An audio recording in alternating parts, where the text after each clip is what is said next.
Bismillahirrahmanirrahim. Assalamualaikum warahmatullahi wabarakatuh. Perkenalkan, nama saya Denny Gusmianto, NIM 210211208, Prodi Pendidikan Fisika semester 3. Di sini ada tugas proyek dari Bapak dosen Dr. Jeffrey Andika, MD MSI,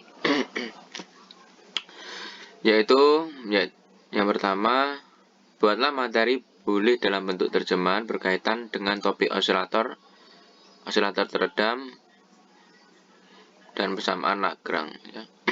Ini bukan osilator ya, tapi osilasi dan osilasi teredam dalam persamaan Lagrange dalam bentuk MS Word. Dan yang kedua, presentasikan setiap materi dalam waktu 30 menit setiap materi dan direkam dalam bentuk video ya, dan dikumpulkan. Jadi saya ingin langsung saja menjelaskan apa itu osilasi.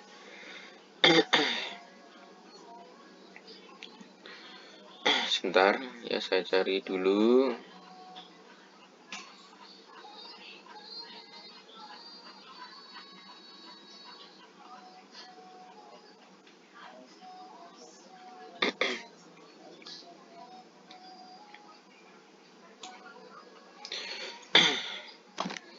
Osilasi suatu gerak yang berulang pada selang waktu yang gelap.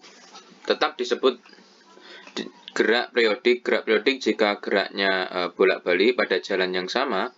Gerak ini disebut osilasi atau getaran. Osilasi merupakan gangguan lokal terhadap besaran fisik tertentu. Gangguan ini dapat berupa osilasi kedudukan partikel, Osilasi tekanan osilasi kerapatan massa atau kerapan massa pada medium A pada medium yang bersangkutan. Osilasi medan listrik magnet berasal dari osilasi arus AT yang berasal dari osilasi arus atau rapatan muatan listrik. Dalam kenyataannya, benda yang bergetar lama-kelamaan dapat berhenti karena pengaruh gaya gesekannya. Gerak yang demikian dinamakan gerak periodik teredam. Besaran fisika gerak harmonik sederhana ya. Kita bisa menjelaskan pada pegas pada dasarnya sama dengan ayunan sederhana, yakni terdapat periode, frekuensi dan amplitudo. Jarak X dari posisi setimbang disebut simpangan maksimum alias jarak terbesar dari 3 titik seimbang. Disebut amplitudo atau A lambangnya. Satu getaran gerak harmonik sederhana pada pegas adalah gerak bolak-balik. Lengkap D. Pegas adalah gerak bolak-balik dengan lengkap dari titik awal dan titik akhir. Titik awal dan kembali ke titik yang sama, awal dan kembali ke titik yang sama, atau satu periode. Itu lambangnya T ya. Dan untuk gambar 15.2 ini yaitu gerak harmonik sederhana. Ini adalah gambar ya, sebuah gelombang yang X terhadap waktu yaitu T. Untuk gelombangnya kita asumsikan yaitu XM, dan ini untuk segi positif dan negatifnya minus XM. Jadi ini adalah gambar gelombang, ini adalah satu periode atau satu periode. Selanjutnya serangkaian jepretan foto ini ya diambil yang memperlihatkan posisi sebuah partikel ketika ia bergetar, berosilasi, bolak-balik digetar titik pusat sumbu X di antara batas-batas plus XM dan minus XM. Panah-panah vektor digambarkan dengan skala yang menunjukkan kecepatan partikel. Kecepatan mencapai maksimum bila partikel itu berada di titik pusat dan 0 ketika berada di plus XM. Jika nilai waktu T dipilih 0 ketika partikel berada di plus XM, maka partikel itu akan kembali ke XM. Maka pada waktu T itu T T kecil sama dengan T besar, di mana T besar adalah periode getaran. Periode ya, T besar itu. Gerakan ini kemudian diulangi lagi secara terus-menerus, yaitu B grafik untuk X sebagai sebuah fungsi sebuah untuk gerakan pada titik A. Jadi untuk gambar 15.1 A menunjukkan urutan snapshot dari sistem osilasi sederhana. Partikel bergerak berulang kali bolak-balik pada sumbu X. Pada bagian ini kita menyampaikan gerakan, kemudian kita akan membahas bagaimana mencapai gerakan tersebut. Salah satu sifat penting gerak pada osilasi adalah frekuensi atau jumlah sifat yang diselesaikan dalam 1 detik. Simbol untuk frekuensi adalah satuannya SI, yaitu MA Hertz atau disingkat besar Z kecil ya. Hertz ini Hz ya, atau umumnya kalayak umum ya, Hz Hertz besar Z kecil, di mana 1 Hertz itu ya diasumsikan ya sebagai sama dengan 1 ya, 1 osilasi per detik atau 1 second per minus pangkat minus 1. Terkait dengan frekuensi periode gerak T yang merupakan waktu untuk 1 kali osilasi sempurna atau cycle, yaitu T sama dengan 1 per F. Setiap gerak yang berulang secara teratur disebut gerak periodik atau gerak harmonik. Kita tertarik dengan gerak yang berulang dalam suatu cara tertentu, yaitu seperti pada gambar 15.1A. Untuk gerak seperti itu, perpindahan partikelnya dan titik asal diberikan sebagai fungsi waktu dengan perpindahan. Jadi ini ya persamaan fisikanya mengenai gerak harmonik. Nah, ini ya, T sama dengan XM cos buka kurung omega F plus delta Kronecker perpindahan. Ini ada perpindahannya, di mana XM, omega dan theta adalah konstanta. Gerakan ini disebutkan gerak harmonik sederhana atau GHS singkatannya. Merupakan fungsi sinus waktu persamaan 15.3, di mana fungsi sinus merupakan kosinus digambarkan pada gambar 15.1b. Anda dapat memperoleh grafik dengan memutar gambar sejauh 90 derajat berlawanan arah jarum jam dan kemudian menghubungkan lokasi partikel berturut-turut menggunakan kurva kuantitas yang menentukan bentuk grafik ditampilkan pada gambar 15.2 berikut dengan namanya. Sekarang itu harus menetapkan kuantitas tersebut. Ini gambarnya ya, gambar 15.2. Untuk referensi ke depannya, yaitu untuk ke 15.3. Jadi ya, untuk perpindahan, nah ini rumus, bukan rumus, ini persamaan dari perpindahan. Pada waktu untuk X T itu kita asumsikan sebagai T itu waktu ya, time. Dan amplitudenya M ya, sudutnya omega dan waktu T kan, time. Dan fasa ini ya. Jadi X T sama dengan XM cos omega T plus fasa.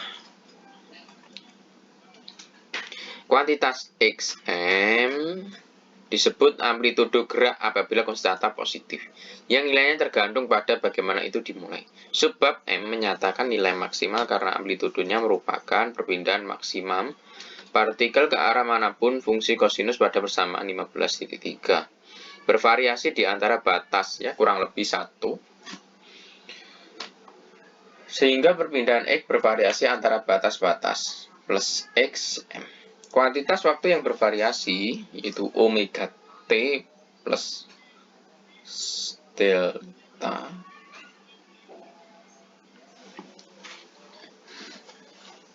plus alpha ya. Pada persamaan 15.3 disebut gerak fasa atau konstanta.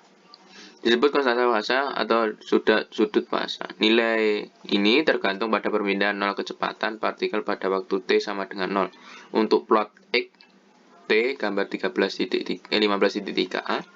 Konstan fasa itu kronik del alfa adalah 0.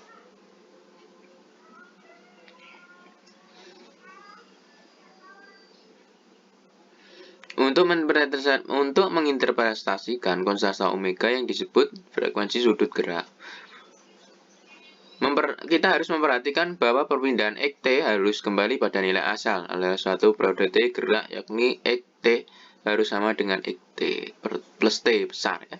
Untuk semua T, untuk mempermudah analisis, untuk ambil omega sama dengan 0 pada persamaan 15.3. XM cos omega T plus sama dengan XM cos omega T kecil dan T besar ya, ditambahkan. Fungsi kosinus ini mengulangi dirinya saat fasa bertambah 2pi radian ya. Omega T plus T besar sama dengan omega T plus 2pi. Omega T sama dengan 2pi. Ini adalah gambar 15.3.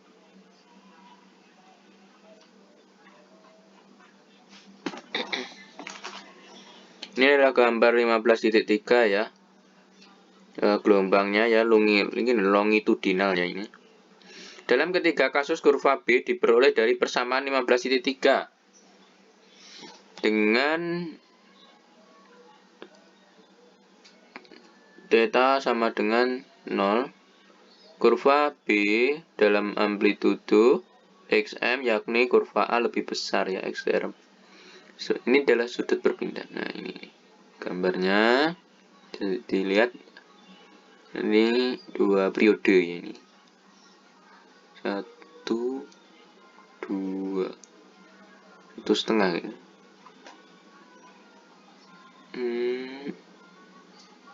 Ya 2 periode ini ya. Dan gambar 15.4. Ini adalah untuk perpindahan ya, dari XM ya, dari atas terus naik ke bawah, naik ke turun dan naik ke atas ya. Ini titiknya titik maksimum dan minimum ya, sini dan sini. Jadi untuk kecepatan XM ya ini, nah gitu percepatan omega kuadrat XM terus. Nah gambar 15.4 ini perpindahan XT partikel yang berosilasi dalam SHM dengan sudut fasa sama dengan 0 ya. Sempurna kecepatan Y per T percepatan kecepatan Y partikel percepatan AT partikel ya. Dan ini persamaannya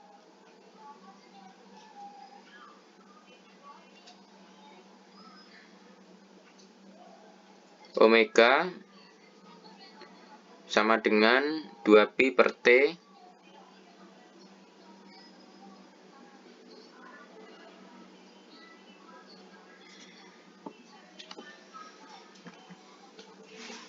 sama dengan 2pi F. Satuan SI frekuensi 1 radian per detik agar konsisten ya. Gambar 15.3 bandingkan XT. Untuk kedua gerakan harmonik sederhana yang berbeda dalam amplitudenya dalam periode dengan teknik dalam frekuensi dan frekuensi sudut. Nah ini ya, ini adalah kecepatan gerak harmonik sederhana dan ini titik periksanya. Sebuah partikel yang mengalami osilasi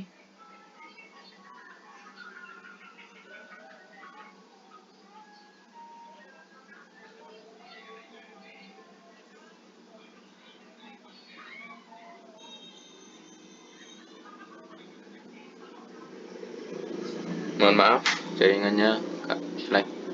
Sebuah partikel yang mengalami osilasi harmonik sederhana dengan periode T seperti yang pada gambar 15.1 berada pada XM minus XM pada waktu T sama dengan 0. Apakah partikel berada di minus XM, di plus XM, di 0 antara min XM dan 0 atau antara 0 dan plus XM saat A T sama dengan 200 T.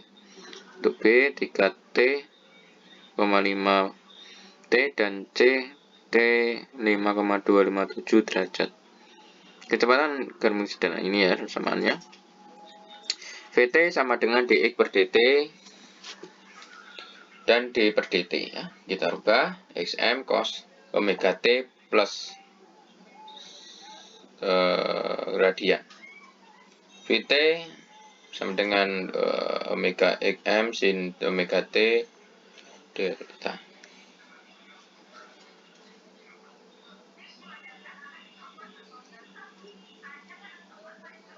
Sebentar.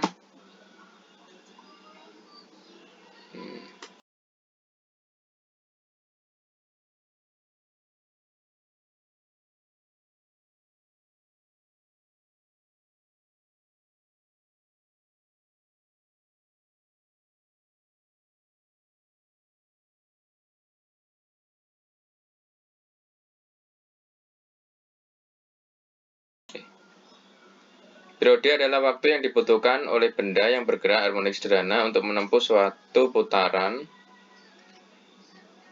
Ya.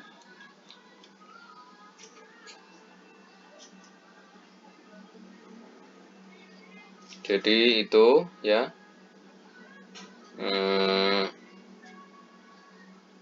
Periode waktu yang diperlukan harmonik sederhana untuk menempuh satu putaran penuh. Semakin besar sudut, semakin singkat waktu yang diperlukan untuk menempuh satu putaran. Jadi W itu sama dengan 1, hubungan antara omega dan T itu disebut delta theta delta per delta T, sehingga 2T. Jadi ya itu. Selanjutnya yaitu frekuensi. Ini frekuensi itu getaran yang dilakukan oleh frekuensi menunjuk seberapa cepat gerak harmoniknya. Ya, frekuensi untuk pegas ya ini itu F sama dengan 1 akar K. Untuk bandul F sama dengan T per 1 per 2 pi akar dari 2 pi 1 per 8 M. Ini sambil duduk ya. Ini untuk aplikasi gerak harmonik sederhana ya, bisa dari hukum Newton 2 ini bisa dibaca. Jadi untuk sebuah pegas jika ditarik atau ditekan dari posisi normal akan melawan normalnya, akan melawan dengan gaya tertentu menormalkan dirinya. Untuk restoring force yang besarnya sebanding dengan sebagian besar, kita menarik-menekan pegas tersebut dengan arahnya berlawanan. Dengan arah tarikan kita, hubungan ini dirumuskan oleh Robert Hooke.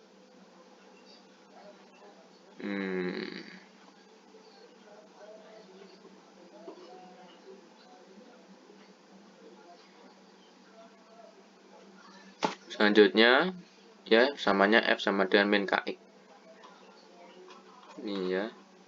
Nah ini gerak harmonis sederhana pegas. Ini persamaannya ya. Semua pegas memiliki panjang alami tampak pada gambar A ketika sebuah benda dihubungkan ke ujung sebuah pegas. Ya, ini pegasnya ya normal terus ditarik dengan adanya massa itu M ya, sampai ke bawah ini ya. Terus ditarik terus. Ya, itu gambar C. Benda akan bergerak ke B. Ke D selalu kembali ke B dan ke C. Gerakan terjadi secara berulang. Nah, kita tinjau pegas yang dipasang horizontal ya, di mana pada ujung pegas tersebut dikaitkan sebuah benda bermassa M, massa benda itu kita abaikan. Demikian juga dengan gaya. Gesekan sehingga akar benda meluncur pada permukaan horizontal tanpa hambatan. Terlebih dahulu kita tetapkan arah positif ke kanan dan arah negatif ke kiri. Setiap pegas memiliki panjang alami yang jika pada pegas tersebut tidak diberikan gaya pada keadaan ini, benda ini yang dikaitkan ujung pegasnya ya ini. Gambar A, gambar B dan C. Apabila benda ditarik ya sejauh ya kita sampaikan peta hingga gas ditegangkan, pas gas akan memberikan gaya pemulih itu memantul jebret gitu. Sebaliknya jika benda ditarik ke sejauh memberikan gaya pemulih untuk mengembalikan benda tersebut ke kanan sehingga benda kembali ke posisi setunggal. Besar gaya pemulih F ternyata berbanding lurus dengan simpangan X dari bekas direntangkan atau ditekan dari posisi setimbang. Posisi timbang ketika X sama dengan 0 secara matematis ditulis. Ini adalah persamaan sederhana. Kecepatan gerak harmonik V sama dengan dy per dt sama dengan d per dt A sin omega t sama dengan omega A cos omega t. Nilai kecepatan V akan maksimum pada saat cos omega t sama dengan 1. Sehingga kecepatan maksimumnya adalah V omega A ya. Kecepatan benda diseimbangkan posisi Y adalah Vy sama dengan omega akar dari A kuadrat min Y kuadrat. Nah, ini persamaan ini sering dikenal dengan hukum Hooke dan dicetuskan oleh paman Robert Hooke. K adalah konstanta dan X adalah simpangan hukum Hooke. Akurat jika bekas tidak ditekan sampai kumparan bekas bersentuhan atau diregangkan sampai batas elastisitas. Tanda negatif menunjukkan bahwa gaya pemulih alias F mempunyai arah berlawanan dengan simpangan X. Konstanta bekas berkaitan dengan kaku atau lembut. Sebuah bekas semakin besar konstanta bekas, semakin kaku sebuah bekas. Semakin besar gaya yang diperlukan untuk menekan atau meregangkan bekas. Sebaliknya, semakin lembut sebuah bekas, semakin kecil konstantanya bekas, semakin kecil gaya yang diperlukan untuk meregangkan bekas. Untuk meregangkan bekas sendiri, sejauh E kita akan memberikan gaya luar pada bekas yang besarnya dengan F sama dengan min Kx. Bekas dapat bergerak jika terlebih dahulu jika diberikan gaya dari luar.